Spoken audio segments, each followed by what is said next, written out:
৪৩ degree গরমে কিভাবে নিজেদের সুস্থ রাখা যায়, কি খেলে শরীর মন ভালো থাকে, আজকের মেনুটা সাজিয়েছি সেভাবে। খুলনার বিখ্যাত বাগদা চিংড়ি দিয়ে রান্না করব দুর্দান্ত একটা রেসিপি। চলুন তাহলে শুরু করি।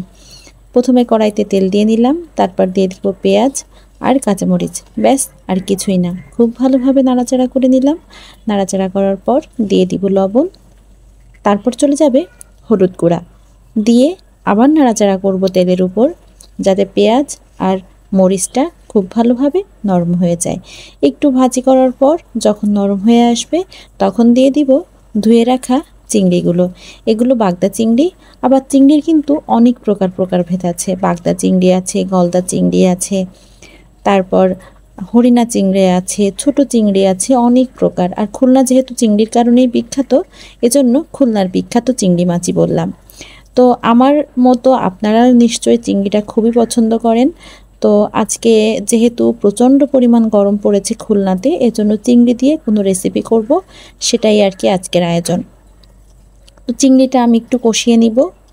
চিংড়িটা কষালে চিংড়ি মাছেরও কিন্তু আলাদা একটা ফ্লেভার থাকে। আমার যে কোনো মাছ বলেন, মাংস বলেন, কষানোটা আমি একটু প্রিফার করি বেশি।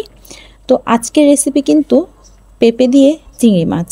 তো চিংড়িটা কষানোর পর এবার আমি পেঁপেগুলো দিয়ে দিব। পেঁপেগুলো আমি আগে থেকে ধুয়ে রেখেছিলাম। পেঁপে কিন্তু আপনারা বেশিক্ষণ পানির ভিতর রাখবেন না, তাহলে পেঁপের উপর একটা পর্দা পড়ে যায়। এজন্য পেঁপেগুলো ধুয়ে ঝরা দিয়ে রাখবেন। তো এবার দিয়ে দিলাম। আর পেঁপেটা যেহেতু একদমই তাজা ছিল, এজন্য খুব বেশি আমার সময় লাগেনি সেদ্ধ হতে। অনেক সময় হয় কি, বাজারে দেখবেন পেঁপে কেটে রাখার পরও ২-৩ দিন পর্যন্ত বিক্রি করে, সেক্ষেত্রে পেঁপেগুলো সিদ্ধ হতে অনেকটা সময় নেয়, আলাদা করে পানি দিতে হয়। যেহেতু পেঁপেটাতে কোনো প্রকার পানি আমি দেইনি, কারণ খুব তাজা ছিল, এজন্য আমি একেবারে ঝোলের জন্য পানি দিয়ে দিলাম। আর ঝোলের পানিটা দেওয়ার পর আমি ঢেকে দিব। ঢেকে দিয়ে দম দিলেই কিন্তু তরকারিটা বেশ সুন্দর সেদ্ধ হয়ে যাবে আর গাঢ় হয়ে যাবে। একেবারে নিয়ে যাব আপনাদের ফাইনাল লুকে। দেখুন কি দুর্দান্ত রেসিপি হয়েছে, দেখতে যেমন সুন্দর, খেতেও কিন্তু মাশাআল্লাহ অনেক সুন্দর। আর এই গরমে বেশি বেশি পেঁপে, লাউ এগুলো খাবেন, শরীরের জন্য খুবই উপকারী।